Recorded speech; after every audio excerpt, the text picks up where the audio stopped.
নবীজি সাল্লাল্লাহু আলাইহি ওয়াসাল্লাম তাহাজ্জুদের নামাজ 2 রাকাত করে পড়তেন। কত রাকাত করে?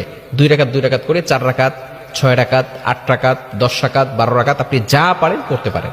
এখন দেখা যাচ্ছে আপনি একদিন উঠে আপনি একসাথে 50 রাকাত পড়েছেন 2 রাকাত করে, কিন্তু পরের দিন আপনার কোনো খোঁজ খবর নাই।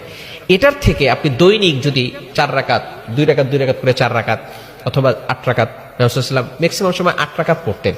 তো এই ক্ষেত্রে আমরা অবশ্যই চেষ্টা করব যাতে করে আমরা প্রতিদিন 2 রাকাত হলেও অথবা 4 রাকাত হলেও 2 রাকাত করে 4 রাকাত হলেও আমরা পড়ার চেষ্টা করব।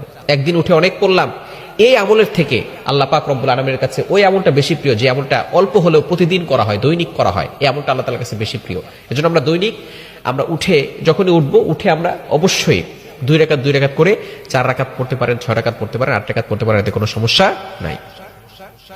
তৃতীয় নাম্বার হচ্ছে মোস্ট ইম্পর্টেন্ট পয়েন্ট, সেটা হচ্ছে অনেকেই মনে করে যে প্রথম রাকাতে